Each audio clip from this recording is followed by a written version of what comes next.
I know. You're being helpful. You're being helpful. You're live? Okay. Morning, I'm going to call the meeting to order. Let's stand and recite the pledge.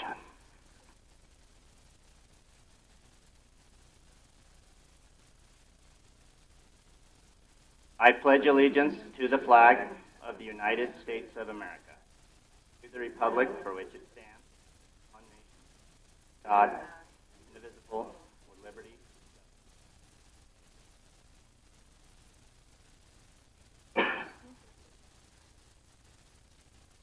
Let's pray. We come to you today asking for your guidance, wisdom, and support as we begin this meeting. Help us to engage in meaningful discussion, allow us to grow closer as a group, and nurture the bonds of community. Brief moment for your own intentions. I get a motion to approve the agenda. Move to approve the agenda. Motion and second to approve the agenda. Any discussion to that motion? Hearing none, all in favor say aye. Opposed, same sign. Motion carries. Opportunity for public comment. Is anyone here to speak for public comment? You told me you weren't going to complain today, Galen. And praise us for...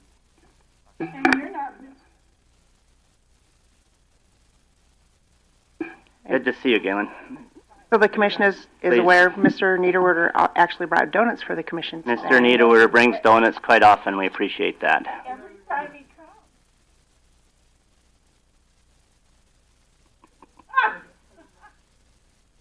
comes. Yeah, I'll give you 3 minutes. Yeah, that's all I need. We'll have 3 or 4 items here, and I'll be brief on all of them. First of all, Doreen, I read your comments on Larry Reinhold's Facebook page, and I thought it was well said. I thought it was well written and well said, and I thought you did a good job on that.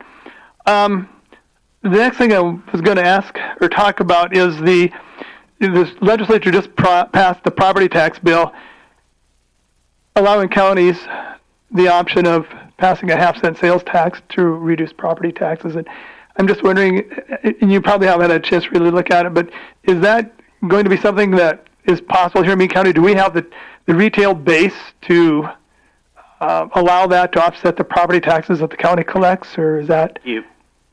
Go ahead. You have another thing to bring up, and I'll answer the questions after. Okay. You're done.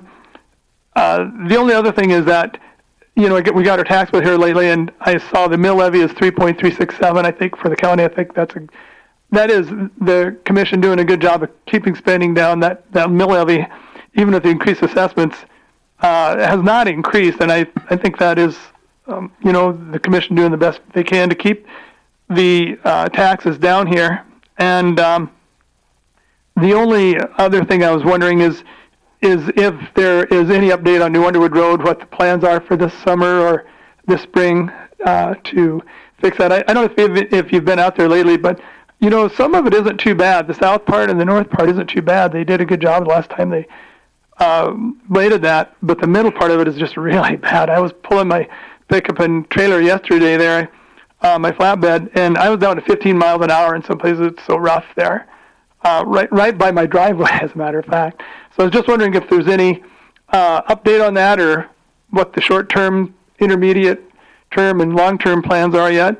And I see the 3 of you are not running for re-election, so I want to just thanks for the job you've done here. I know it's not always an easy job, so I appreciate that. So that's really all I have to say. And if you know any of these answers or have any ideas, just appreciate. So from your last comment, I took it you're thanking us for not running. Is that? No, thanking you for the job you've done. It's not an easy job. I know that. No, thank you, Caitlin. I appreciate that. I guess your first question was the governor's bill, which was Senate Bill 96. Yes. We have only supported or opposed one bill this year, which was Senate Bill 130. Just for the record. Sure. So, and that was a bill to bring in appropriate some funds for infrastructure around Ellsworth. That bill passed. I think there was only 2 votes against it in the House, and it passed through the Senate unanimously. So that was exciting. We worked with City of Box Elder, Bennington County, and Rapid City, so they appropriated $8 million for that. So, Yeah, I remember so that. we as a commission did not support any other bill. I know the auditor wrote testimony as herself as the auditor, and she's elected official and can do so. I know Rhea wrote one for herself on a bill on some things that she had with the equalization, but to my knowledge, nothing else has been wrote from the county. So as far as Senate Bill 96 goes, there are some intriguing numbers, and it's something that we have not discussed as a group. I think you probably had yet. Yeah, so it's I think if last I checked in from the governor's website, I think it would take about 56%. There's about 56% of owner-occupied taxes down. Is that correct? Would go towards that. So it's going to contribute about $400 to $500. I thought ours was 21. I thought it said 12, and we were one of the lower. I thought Rapid City was 21, then Lawrence, then we were down to 12. It's really going to impact those that have got a strong retail system. Nonetheless, Yeah. I think But we haven't discussed it. his numbers. I guess I maybe misquoted the percent, but I think the number I got right was, I think the governor's office figures it'll contribute about $400 to $500 towards owner occupied, On average. on average. Yeah. Yes. So it's an interesting bill to say the least, and it's going to be a decision that we're going to have to take a look at. Sure. There's no doubt about that. There's obviously it was a lot of property tax bills. The 2 that passed was that one, as well as Senate Bill 245 that just passed the House yesterday. So I'm not familiar with that one, Yeah, but I that won't was- waste your time that having was you one explain it. that was going to build a fund off of some. I better not quote it, but it was going Sure. to build a property tax relief fund. So again, yeah, we'll obviously have to take a look at the governor's bill on property taxes and see what we can, or if the impact it'll have. Obviously, as you know, any tax increase is a tax increase. So Well, it would be a wash. It sounds like it'd be a sounds wash. like it'd be a wash. In that way. But, I don't think that, and I didn't mean to take more time, but I don't think that they really addressed the problem, because when I got my tax bill, 33% of my tax bill goes to the county, 60% goes to the Yeah. schools. So they didn't really address Yeah. the long-term problem, in my opinion. Yeah. They just, Well, I don't know, found the so easiest solution. we'll take a look at the bill and what we can and can't do. Any Yeah. other comments on the Galen, governor's I couldn't agree with you more. They didn't address the problem at all. They've kicked the can down the road year after year. Unless something has happened, none of our legislators have ever been up here to actually even survey the impact any of this has had Yeah, that's disappointing. on our stuff.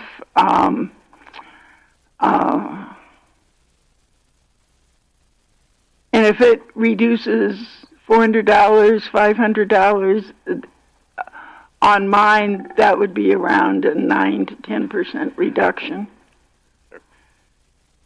Well, the thing I'd say about it's shocking to me to listen to legislators preach how they're going to solve property tax when they don't even understand how the system works. So many of them don't even understand. I agree. And so it's a really difficult situation. They think they're doing things, but the results are not there. I mean, Yeah. it's a I was reading on one of the websites for abolishing property taxes. I just wanted to see what they are up to, and they were blaming the counties for all of the sales or of the property taxes. So has Christy Nome in Spearfish. Is that right? I saved the story. I'll send it to you. This is a real. It's kind of a radical group that want to abolish property taxes altogether. But you're right, Talbot. They had no understanding of that, or knowledge of that. The majority of the property tax you pay goes to the schools. They thought it was all going to the counties. And I'm taking more of your time. No, you're all right. since you've been a part of this dialogue for years, at the last state convention, Wendy Simpler was doing her thing on property tax, from the beginning to the end. And so then question and answers and followed, and of course Doreen had to raise her hand. And I said, have you given this session to the legislators? Because none of our legislators have ever come up to the courthouse to find out how this happens, how this runs. She said, no, I've offered to, but I have been told that they don't have any time in their schedule. Oh. Well, let's, your So next, with that, I'll shut up. your next, I didn't say that. Well, no. Your next question was on New Underwood Road. I'll let Rich Yeah, and I'll handle that Earl, one. Commissioner. So, Galen, we are going through the bidding process. We're working on the spec for making that, putting autoseal on that this year. We had a little bit of discrepancy between the DOT and the Minnesota DOT autoseal spec because the DOT spec is new currently in South Dakota for that. So we're kind of working through the engineering side on that one to make sure that we get something that everybody's happy with. We thought we'd have it on the agenda today to let that out for bidding, likely on the next meeting. We should have that out. That autoseal will be for, and we'll have some patching as well, I think, on New Underwood. So generally that 23 miles or 26 miles, there's a substantial amount of patching that needs to be completed on it, just the asphalt section. Sure. And obviously in the area that's, in the middle there, we'll work that again and then put some seal on top. So Okay, so that is kind of the plan then, it is, yeah, to do the auto seal. Okay. Yep. That's where we're going with. The other portion of that is, Elk Vale up past the gun range is kind of included in that same bid. Sure. Because since it's the same process. Right. So yeah, All right. we had intended on it this meeting, but hopefully next meeting we should get that out to bid. So All right. we're trying to get it to a better spot for And us. I know that's a long process. Yeah. All right. Yeah. All right. Well, thanks for your time and thanks for you guys' service. Good luck on your next ventures. Commissioner And Severin, do you have good luck anything on to your add to run. that? You're also a highway liaison. Okay. Thanks for coming in, Dave. Yep, Galen, thanks. and thank you Drop for the us a donut. note about your granddaughter. I'll do that. Thanks, Marie. Okay. Bring any other public comments? Any other public comments? Not seeing any. I'm going to close public comments at this point in time. Brings us to emergency management and veteran services.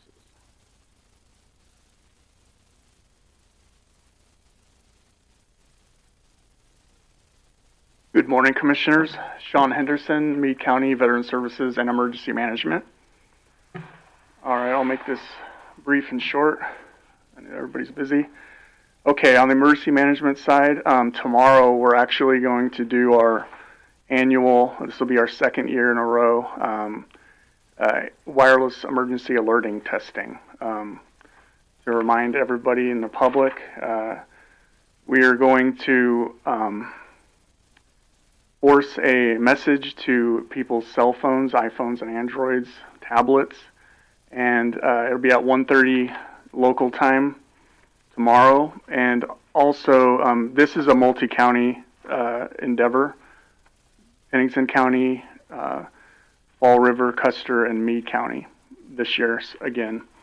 Pennington County is driving the communication with the weather alerting, so the weather radio will have an alert at the same time, simultaneously, as well as several broadcast stations will flash it on the TVs in those counties participating. I think it's a good idea to do it, and to remind the public again, you have to set the test function on your phones, on iPhones and Androids.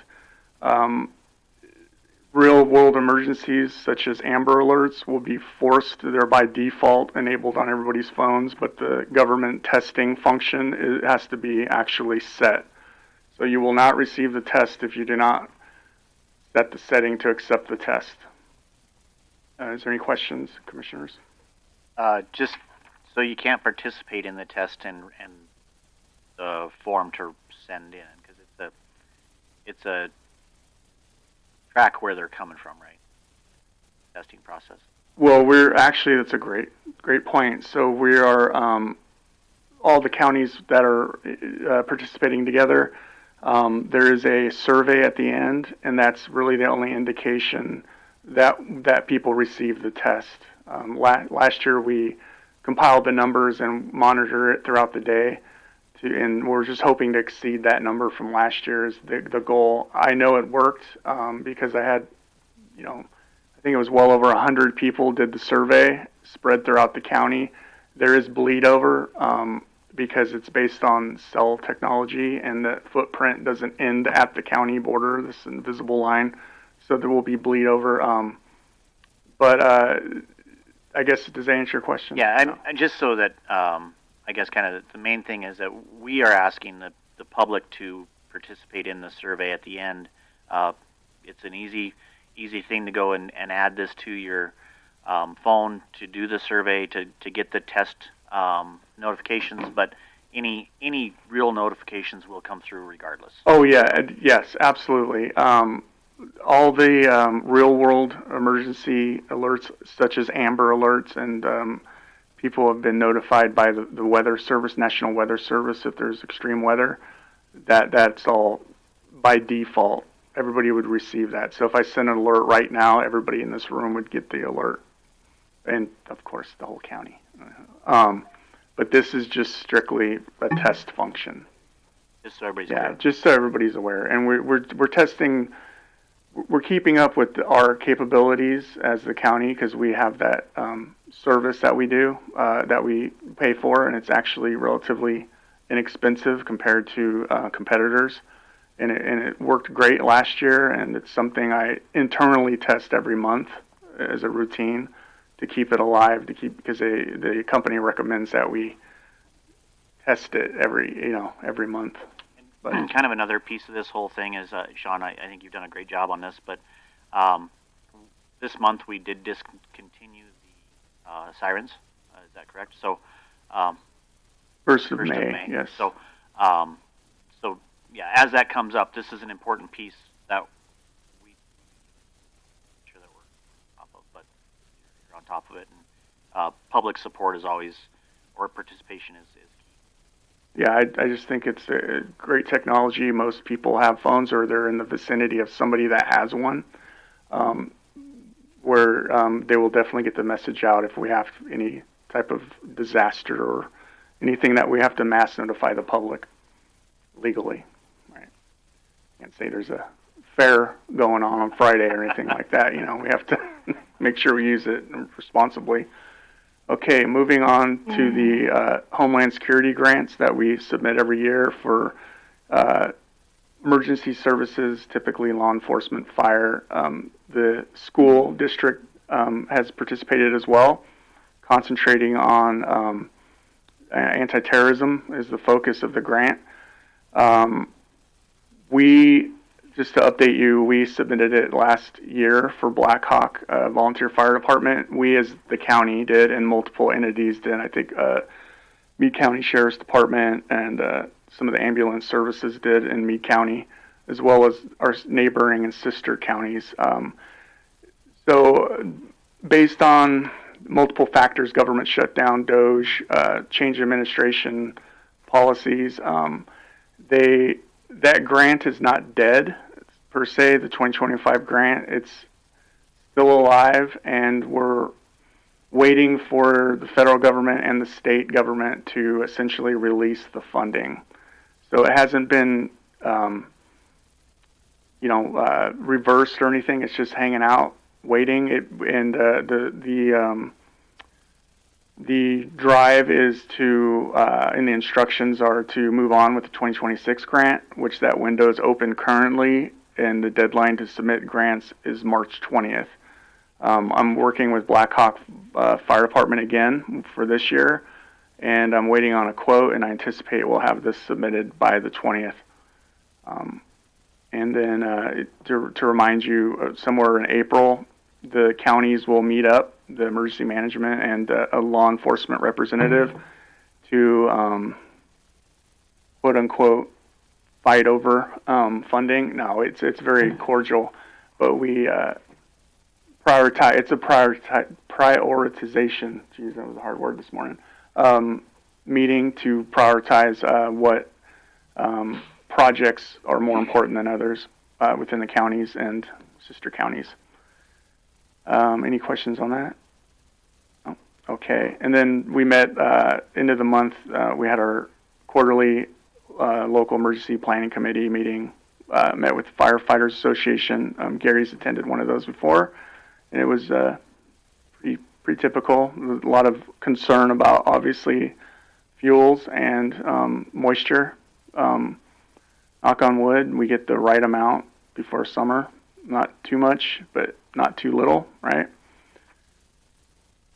There was, and moving on from that, there was a meeting that was scheduled around this time, but they actually pushed it to Thursday, so my agenda is actually incorrect. It's actually Thursday now.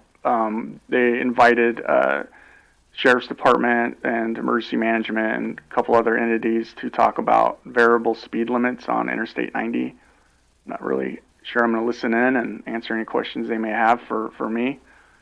Other than that, any questions? You know, I can remember they did DOT gave us a preview on that. Oh, it must be 8 or 9 months ago. There's only 2 sites in the state that have this, and that's Brookings and in this short area in between, and between like 30 and down to like 48 or something. Oh. I don't think it should be any big deal. Honestly, I'm not really familiar with the term or anything. I don't know much about it. Is that what that's what it's about? I'm so kind of going in blind. Basically, what they do is they'll set up new signs, automated signs across that whole section, and if there's traffic impacts, then the speed limits can drop. So, like during the rally when they drop? Yeah. Yep. Okay. So if there's backups or if there's any other things, they can actually change it. I see. I read an article a few months ago. I think that through Wall on 90, they were going to reduce this. I think it's 75. I think through there, or 80. No, Oh yeah, or it's 80. Is it it's 80. Yeah. And they were going to permanently drop it a little bit to go through there. There's some strange winds that go through there. DOT was mentioning it was mainly if you have inclement weather, because some people still think you should drive 85 if you got an ice storm on, and so it will drop it. Yeah, it's definitely. It was supposed to be in effect this year, but since we really haven't had much snow, Pat isn't around. I don't think it's been enacted. Have you seen it? I don't think so, but it's based on the number of accidents between those 2 zones around Brookings and here. There's been several this year, right? This winter. Okay, and you got some veteran service Yes. updates for us. February, short month. Insane numbers. We were up previous month numbers, and then I had a lot of new interactions. Veterans, it really hasn't plateaued. I figured at 2.5 years later that it would be plateauing, but it seems like it's consistently busy, which is good, I guess. Yeah. That's great. Yeah, you provide service to a lot of veterans, that's for sure. Yeah, we're 4th in the state for total compensation and veterans. We're hovering right below Lincoln County. Being the 6th largest population, we have a huge veteran population in Meade County. And they also get a nice deduction off their taxes, which is pretty significant for Meade County. Well, veterans compensation is not taxable at all. No, I'm talking about off your property tax. Oh, if they're permanently totally disabled or surviving spouses, Yeah. certainly. Yeah. Okay. Any other questions for Mr. Anderson? Thank you for coming in today. You bet. Equalization. Good morning, Commissioners. Rhea Crane, Director of Equalization. Assessment notices were in the mail February 13th, earlier than normal this year, so everybody should have their assessment notice well in advance and have time to review to decide if they want to come visit with us or not. To date, we have visited with well over 200 people in the office, and we have 12 appeals. Of that, 5 or 6 of them are agreements. We've gone out and looked, I shouldn't say I've gone out, the staff has gone out and looked at property and discovered that there's some adjustments that need to be made. So things are going well on that front. We expect, given these numbers thus far, that you'll be able to complete your Board of Equalization on the afternoon of April 14th. Anything for equalization? Okay, let's go down to human resources.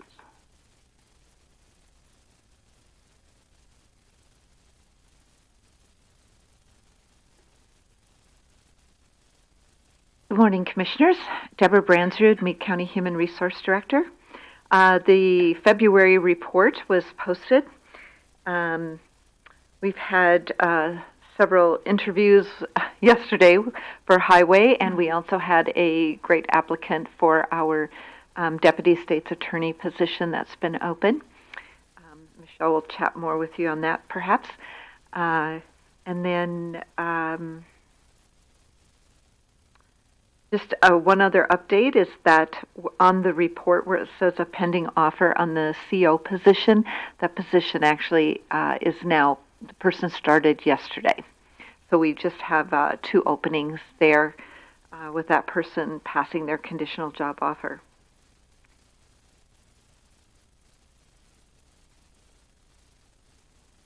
If you're looking for your 2026 benefit summary handbook, it's been delayed just because I am adding the AFLAC section back in.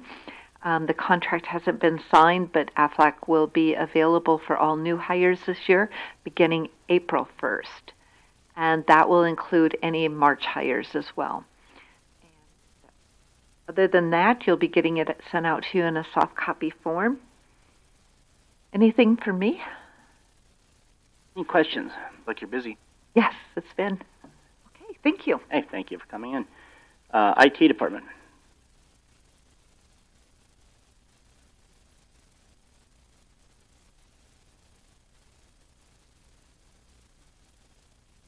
Morning, Commissioners. Meade County IT, Tony Cummins. KPI on the screen there. Nothing a whole lot to report there. Any questions on the KPI? Relatively. Your report card for external scanning, looking good with the 0 results there on the very bottom is the key indicators there for web serving. And then our new piece for our Akamai, which is the results that are on the screen right now, and then our patching and management. Sitting pretty good. Good. Couple of updates to report. The password manager, Enterprise 1Password. We have one department now that has been deployed, and we're testing features and functionality and stepping through a couple of bugs for kind of the process for install, so that the next department gets a cleaner and better installation. So we're getting there for that. We had our Pro Q&A vendor come on site last week and assisted with the installation of the Pro Q&A server and workstation environment. Now we also had our kickoff meetings with stakeholders and relevant department heads. The dispatch leadership and the vendor are now building training scenarios and testing workflows, and our current go-live date for that is late May, I believe. We're sitting pretty good at that. The Exxon camera, in-car camera refresh. I think we have completed that for all the hardware that we were issued. So that has been completed. And then we actually had a kind of busy week this week with like 4 or 5 new employees, or 4 maybe. So kind of catching up on all the equipment setups and software logins and email account setups for that goes with it. And then finally, our secure email migration project. I've completed the preliminary prerequisites and done as much testing as I possibly can at this stage to try and work through any potential issues that may or may not come up. We're week of March 23rd is when we'll start notifying, or the week before we start notifying employees. The week of the March 23rd is our build-up. We'll have some homework for employees to do for initial setup for the new accounts, password setup, and MFA, 2FA authentication. We're going to use Monday through Thursday to help assist with that with the employees, so that come Saturday when we do pull the plug and do the switch over for the actual migration, come Monday morning, we should have very few issues with end users. I don't expect it to be 100% Monday, so we'll ask that if we do come across any bugs to obviously be patient, etc., etc. But more info to come via email on that. So we're getting pretty close on that. Any questions? Any questions for Tony? The only thing I can think of, Tony, is with the increased conflict stuff overseas, the amount of hacking and scams and those types of things, they are ramping up. So be vigilant in your usage of your computers. Yeah, absolutely. I agree 100% with that. I continue to get those updated emails 2-3 times a day from the three-letter agencies alerting me to, ongoing vulnerability issues or zero-day, hacking, etc., etc. As you well know, and you've probably seen it from your own side of the fence, the patch management piece, I wish it was a one day, do it all. It's ongoing, sometimes 3-4 times a day, and is it frustrating when you got to log out of something, restart it? Yeah, but at least then we know we're secure, or at least more secure as soon as I get those, alerts coming into me. So, yeah, I appreciate all the assistance from our end users on that. Any other questions? Hey, thanks for coming in today, Mr. Thank you. State's Attorney's Office. No.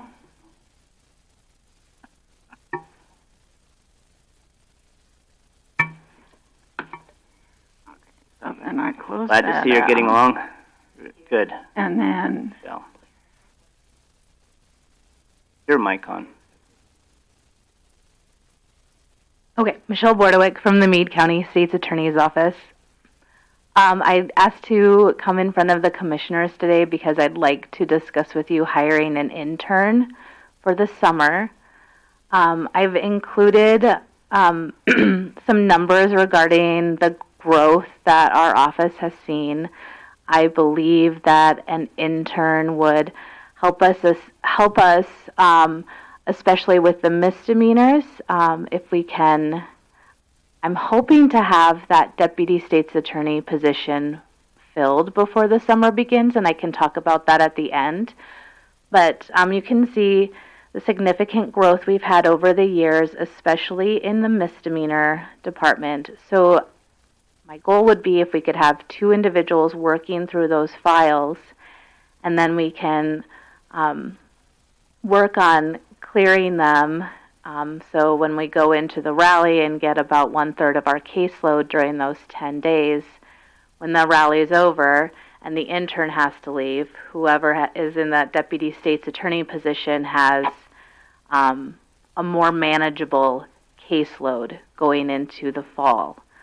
I have talked to a couple counties, Minnehaha and Pennington County, about how they do their process. I like Minnehaha County. They basically have that intern fill out the same paperwork as a part-time employee, have them sign a non-disclosure act. You can see what the pay Minnehaha County has. It's between $18 to $20 an hour. Pennington County, they pay their interns $24.73 an hour. I did talk to Teramy Hill with Career Services at USD, and you can see there. So I did just put in there because I don't know how many of the commissioners are aware of the state's rural should be initiative program that is working to get rural lawyers or lawyers into rural communities. However, counties are not covered by the rural initiative. So I didn't know if there was going to be a question about that. I just wanted to let you know because we're a government agency, we don't qualify for that. But Teramy Hill, she found the average intern is paid about $23 an hour. I would like to go along the higher side, because when you have someone in Minnehaha or Pennington County, I think it's a lot easier to find housing. If they're living in Pennington County, that means they're going to have to drive to work all day. If they are in Lawrence County, if they find housing at one of the universities, then they're driving here.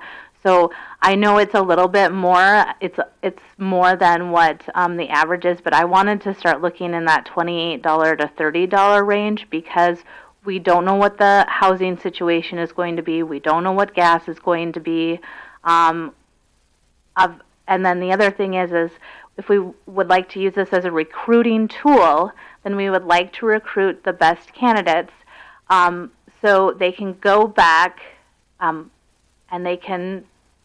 they maybe want to come back to Meade County, and we put the best foot forward with pay that they can live off of, because I think we also need to keep in mind they might be paying for rent in Vermilion, and then they'd be paying for rent out here as well.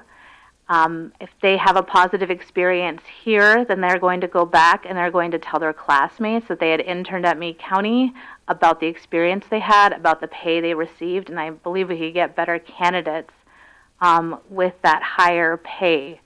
I just wanted to check my notes. So what I would foresee the intern doing is assisting, like I said, the deputy state's attorney who handles the misdemeanors.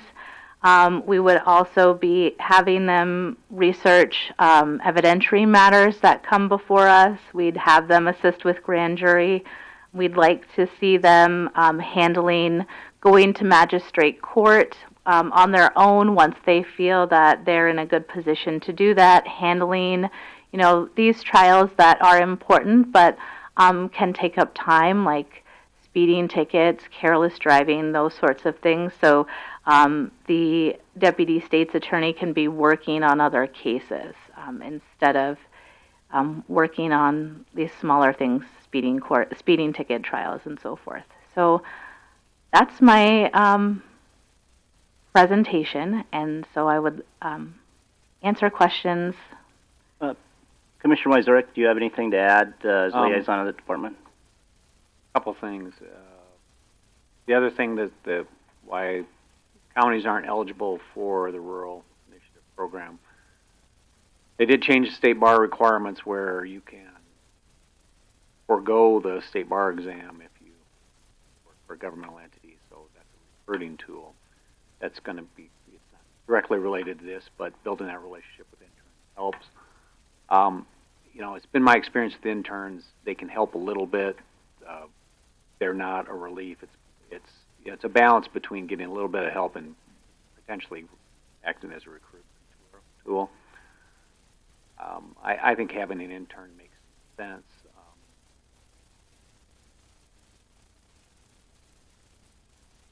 I guess that the rates are probably lower in Minnehaha County because a lot of people just live there, so they're taking jobs because they live there. Their spouse maybe has a job there, so that's a summer job they're going to do.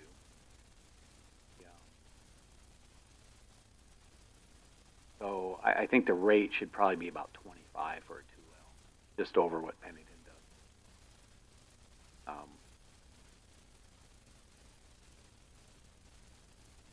Pennington's getting them at that same, because the fact of it's going to be more than likely whoever gets summer housing here is going to Spearfish or Rapid City anyway.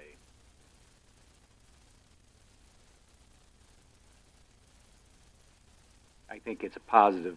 I think it's something that we should authorize and give it a shot at the very least. See how it works out. It's going to take 3-4 years to kind of see what. You just want one, right? And you're not going to look at a 1L at all. Well, if we need to look at a 1L, we will. But I was talking to Tammy Hill, and so she's going to start looking at 2Ls that haven't been placed yet. So. That's the goal. Because when I interned in Aberdeen, I got to the point where I would go to court on my own. Right. And as a 2L, you can do that, but a 1L, you can't. Yeah. Correct. The 1L is somebody's going to get the 1 year of school. The 2L. We may have to look at a supplement. We may have to look at a supplement. What it depends on is when we get that deputy state's attorney position filled. So Tanner's last day is Friday. So there's going to be. I had a positive interview with an applicant yesterday, and that person is in private practice, and they thought that they would be able to wrap up what they've been working on by the middle of April. So that gives us probably about a month of money that was budgeted towards Mr. Jackson, which will obviously not be going to him because he won't be here. So there would be some money, I guess we could call it saved, that could be put towards the intern. Yeah, but it was something we could look at towards the end of the summer, how it's all balancing. Right. So, yeah, so I would generally be in support of it. I thought it was a good idea. It makes some sense. I'll just tell you from a standpoint, even in private practice, it's generally your best recruitment tool is having people intern that get to know your office and want to move into working with your office.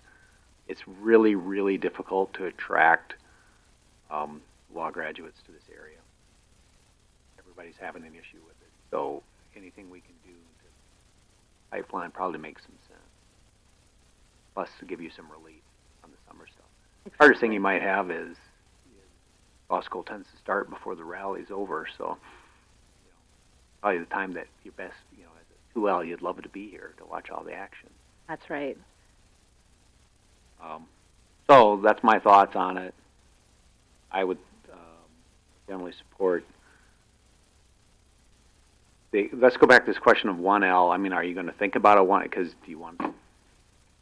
If we don't have any applicants, I don't know how helpful a 1L would be. Right, because all there are is really a gopher with a little bit of experience. Right. Unless you get like a fantastic improvement.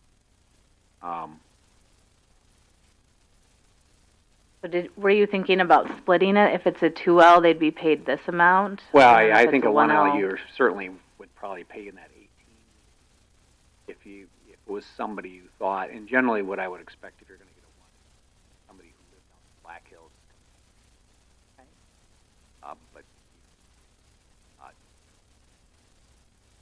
So I'm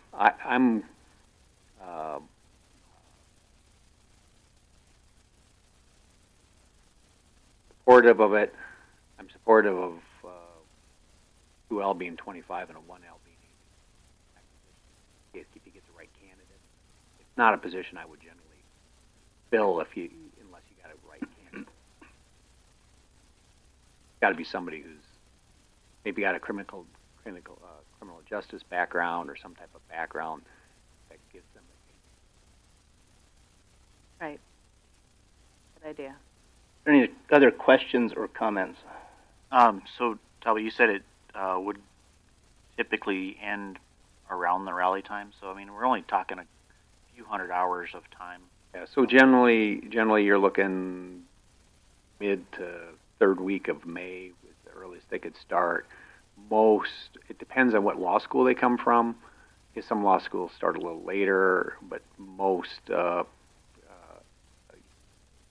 school, for the law school in Vermillion, they pretty much got to be back no later than the second week of August. So I'm with Talbot. I support this. I think the 18 and 25 numbers for the hire would be acceptable.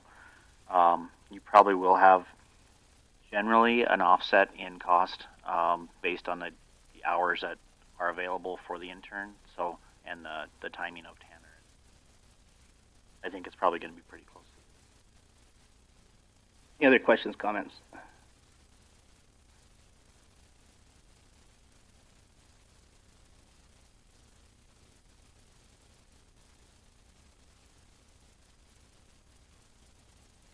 It always irked me that people getting advanced degrees in the medical field who have to go to school as many years as an attorney don't get paid for their internships. I didn't know that. No. And Well, we're willing to start doing that in the professional. I know you're willing to start doing that, and that's true. And I can say when I was at the newspaper, I always paid interns. I also found interns took, it takes quite a little staff time. I think $25 an hour is a good starting point. Sounds like everyone's in agreement, but let us know. I'm just looking over our assignment list. We did not assign anything to the state's attorney's office, but we can move some of those around. There's a couple items that we saved on. We overassigned a bit so we could use assigned money for this when the dust kind of settles and you know a little bit what your budget's going to look like, and it'd probably be appropriate to take it out of assignments if we can. Would be my recommendation on that. Any other questions, comments, and/or action? Deborah, do you need any specific action for it, or can we just set these kind of not to exceed numbers for personnel purposes? Mm-hmm. I do want to support Michelle on what she is requesting, though, because I've had my exit interview with Tanner, and one of the things that came up, and I think he would be very supportive of sharing it himself, is they need more staff. They need more help, especially during these summer months and such. It makes it really difficult if somebody needs to take any time off. The burden it buries people there. So I think the intern is an ideal way. I do think, though, Michelle needs to be careful not to accept a too low of wage. The average across the L and the 2L, it can run between 22 and 30 for those two different positions. So low end would be 22, high end would be 30. I did go out as far as Nebraska and look, and their, what do you call it, 2L, is at $42. It's amazing, some of these bigger law firms and things. So I don't want to maybe say today what we should pay until we actually start looking at some interns, getting an idea. I think we probably have to set some boundaries, don't we? Yeah, well, I would want to set some boundaries. I mean, the difficulty. That boundaries is fine, but I just don't want to lock into like $18 for. I thought we were talking 25, which would be kind of right in the middle. 25 for a 2L. I mean, 1L. I mean, 1Ls. Very few 1Ls get legal jobs. Mm. So that I'm not concerned about that because there's just not that many jobs for 1L out there. If you're going to look at Nebraska, that number jumps because those giant firms in Omaha pay a lot of money for 2L. So let's take action and discuss the action. Yeah. Okay. Okay. But yes, we've been working on this, and I think we both have a good idea of what we need to do to push this forward. So. Thank you. Do you have any action on this? Well, now I don't know what action I need. I'm going to make an action. I'm going to make a motion to authorize the State's Attorney's Office to hire an intern with salary no more than $25 an hour for a 2L and no more than $18 an hour for a 1L. Motion and second on the floor to approve opening an intern position for the summer in the State's Attorney's Office. Salaries no more than $18 an hour for a 1L and $25 an hour for a 2L. Any discussion to that motion? I'm setting those because if Pennington's getting people at less than 25, I think that market you've really got to look at. Plus, you can actually, as a 2L here, you'll see a lot more action than you will. It's a smaller office. I think it's a good place to start. We'll see what we get with that. I agree with Commissioner Weisort. Any other discussion to that motion? Hearing none, all in favor say aye. Aye. Opposed, same sign. Motion carries. Do you have anything else from State's Attorney's Office? Sure. I had a really good interview with an attorney yesterday for the Deputy State's Attorney position. This attorney has been practicing since 2021. They've been in Lincoln County in their state's attorney's office. They were briefly in the Pennington County state's attorney's office. They're now in private practice. I would like to make an offer this week for that attorney. So let you all be aware. Okay, but you don't need any action here. I don't need any because action. that's you'll be filling Tanner's position. Right. And talk about where maybe the people are keen. Wanted to let you know. Yeah, we appreciate Wonderful. that, Michelle. Glad I'm to so see happy. Glad to see you're up and moving so good. Thank you. Thank you for coming in today. Let's go down to auditor. Good morning, Commissioners. Dawn Christensen, Meade County Auditor. First, we have the 2026 year-to-date overtime report compared to 2025 for the 5th pay period. Any questions on that? And then we have the budget reports, expense and revenues through February of 2026.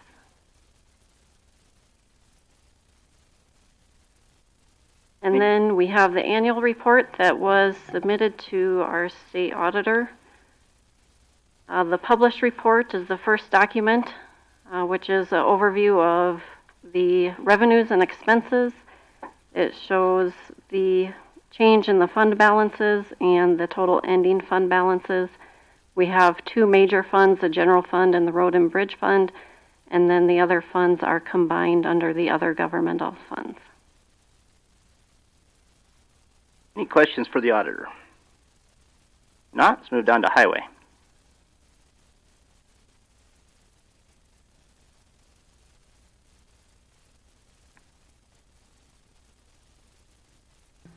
Good morning, Commission. Troy Eastman, Highway Superintendent. The first agenda item is for the Antelope Creek Bridge that we applied for the big grant that was awarded to us just recently. So that's good news for us. Hopefully it gets constructed soon. Great news for us. Yeah. That bridge is currently rated at, I think, single axle and 30 for a combined. Yep. Means that we really can't take our gravel trucks across that road, or that bridge. So, fantastic. I'm excited to see this one go through. We also did some assignment option on this one for maybe doing some modifications to the roadway. As we go through the design, we want to keep that in mind. Yep. Is this agreement, we need to take action on this agreement, or is this something? No, this is just for information purposes. Yeah, I thought so. Okay, that is good news, great news. We've needed that bridge fixed for a long time. We didn't get any bid grants last year, did we? Last year we had some engineering and preliminary design grants that were, awarded, but that's no actual projects were built or anything like that. Right. We finished up a couple that were, previous grants, federal ones from 2019, I believe it was. Yeah.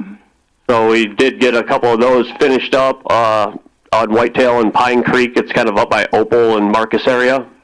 Which people don't realize, just because you get a grant, an authorization, it does not mean construction can start the next day. Right. Or even the next year. And this is a $300,000 bill to the county still. And it's typically out of our hands once it goes to this big grant. The state handles everything. Yep, they do. Mr. Chair, Mm-hmm. you do need to sign this agreement. Do you need a motion? Well, that's what I was wondering.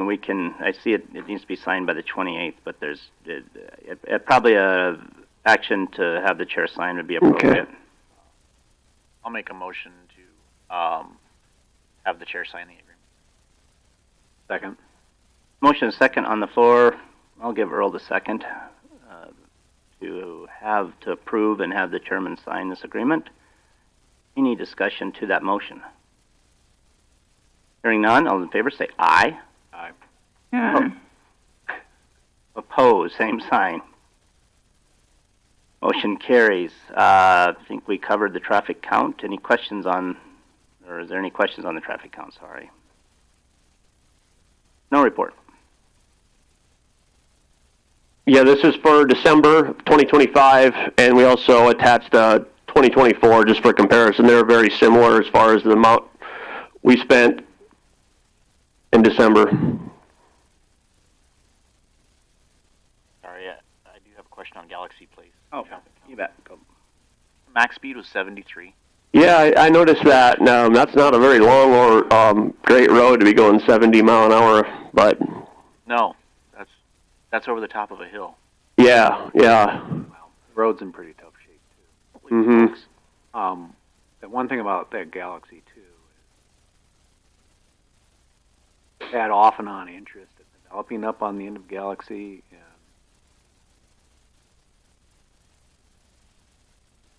generally been last couple of people have come up there and tried to plat. We've said no because the road's in bad shape.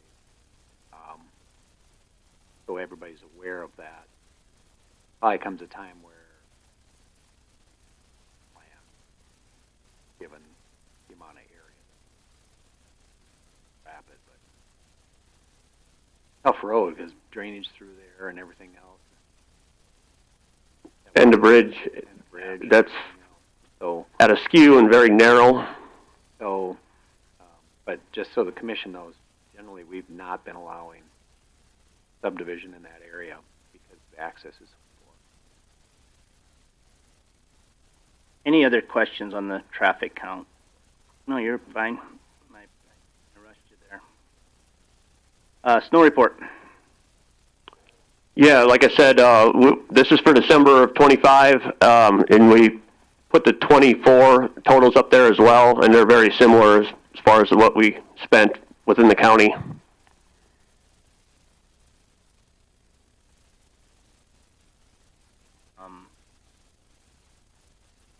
Review bids for gravel crushing. Yeah, we received one bid, and it wasn't actually filled out correctly. They gave us an hourly rate versus loaded ton mile like the bid called for, so we can't really accept that. I guess it's a question to whether we rebid it or what we do exactly. Reject the bids, rebid. I think we can accept it. Right. Ken, what would your recommendation be? If it's in the wrong format, you have to reject it. And then rebid if that's what you choose to do. Can we move to the negotiation without viable bid? I don't believe so. I'll review quickly, but I thought there was.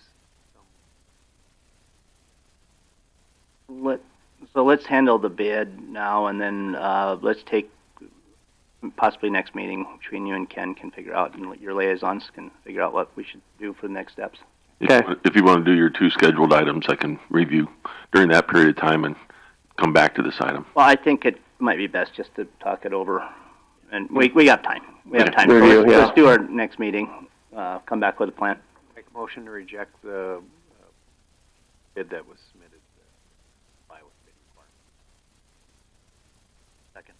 Motion is second on the floor to reject the bid due to it did not comply with the bid requirements. Any discussion to that motion? Hearing none, all in favor say aye. Aye. Opposed, same sign. Motion carries. One thing, and I should have just called you, Troy. Tammy in your office does a really good job of sending us gravel reports. Mm-hmm. I kind of think it'd be useful to have these on the agenda for the public to see where all the gravel's going. Absolutely. Because it's a really good report, and I really appreciate it, but I think it'd be a good public information. Okay, yeah, we can include that. Sure. Okay, I appreciate that. Yep. Let's move down to our scheduled items, G, which is a 10 o'clock hearing.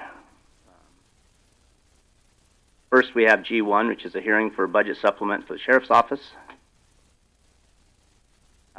This resolution was for $7,500. This is out of assigned funds going into that to get an admin vehicle.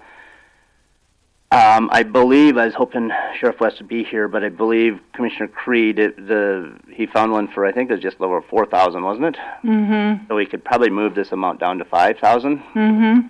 Okay. I would recommend changing that $7,500 to $5,000 for that vehicle. We authorized him trading that 3/4 ton off. He found one up in Bismarck, I believe. I'm reluctant to change that just because if we authorize $5,000 on that and he loses that vehicle and he has to come back and we have to do this all again. Oh, he already got it. It's done. Yeah. Oh, he did already. Yeah. Oh, they went up. They went up and got it at Billings. Yeah. Okay. Well, then I guess solves that question. We're just us two liaisons are a little bit ahead of you highway guys. All right. I didn't know. I'll support it. Any other questions on that? Comments? Make a motion to approve Resolution 2026-06 with the amount of $5,000 instead of $7,500. I have a second. Second. Motion is second on the floor to support Meade County Resolution 2026-06, changing $7,500 to $5,000. Any discussion to that motion? I'm sorry, excuse me. This is a hearing, so I have to ask if there's anybody from the public that wishes to speak to this. Anyone from the public wish to speak to this? Seeing no one from the public come forward, we have a motion and a second on the floor to support this resolution. Any discussion to the motion to support this resolution? Hearing none, all in favor say aye. Aye. Opposed, same sign. G2, hearing for budget supplement for other protective and emergency services. This is the animal shelter. We did not get this budgeted.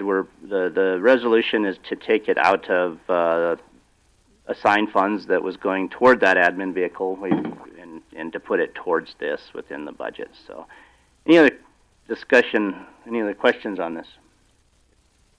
So some discussion is we did work on this last year and we did not get an agreement until this year after our budgeting cycle. So that's why it wasn't budgeted. It's not that we didn't. It's a new number. It's just negotiated with Sturgis to get this. As anybody from the public wish to speak this? Anybody from the public wish to speak to this? Not on to entertain a motion. Approve this resolution. Make a motion to approve Resolution 2026-07 for $15,000. Motion is second on the floor to support Resolution 2026-07. Any discussion to that motion? Hearing none, all in favor say aye. Aye. Opposed, same sign. Motion carries. Let's take a quick break and Mr. Chair? Yes. If I may, I believe Wade Huntington is in the room, and he does have a meeting at 10:30. Oh, he does. Okay. If you'd want to come forward, Mr. Huntington, we'll take a quick break after that. Brings us, we're at item F1 on the agenda. It's an update from the Department of Health. There we go. Rhea, Don. Yeah, I haven't seen you guys for a while. So we shared that report. Looks like October, November, and December, so you're going to be due one here at the end of April. Not a lot. The best news I have is we will have a new nurse starting, should be the 24th of April. That'll be the start of our pay period. We made an offer, got accepted. It's not uncommon for nurses to give at least a month's notice at their current employer, and so that's what we're dealing with. So we'll get a new nurse over there and have somebody instead of trying to cover it. But yeah, any questions off of the report or anything like that you guys have for me? Anybody have any questions for Mr. Huntington? I appreciate the reports. I know that was one thing we looked at when we set the budget this year, is getting some reports and some feedback and your guys' willingness to come in and talk to us. Absolutely. Anytime you need. Thanks for helping me arm wrestle through the contract piece with our new cobblestone, so we're in good shape there. Yep, we'll get that to you. Are there any questions, comments for Mr. Huntington? Any questions towards that rural health transformation? I mean, we got nearly $200 million, and so just to give you a heads up, I mean, we're in the initial request for proposal phases right now. The Department of Health was looking to really engage in the communities. If you'd go ahead and maybe describe that a little bit Yeah, that rural, that was part of the big beautiful bill, and we had lost quite a bit of grant funding, with the new administration, and it was replaced with this rural health transformation money. So we're looking at upwards of $200 million into the state of South Dakota for 5 years running to improve any and all things rural health, which, obviously greatly affects Meade County. So a lot of, I think there was 7 original pieces, and I'm happy to, if you didn't catch the initial press releases, I'll be happy to send those to each one of you guys so you can at least, get kind of the bare bones of what's going on. But yeah, that's where we are right now is getting all of those requests for proposals from the communities, from different entities, from Monument to Sanford to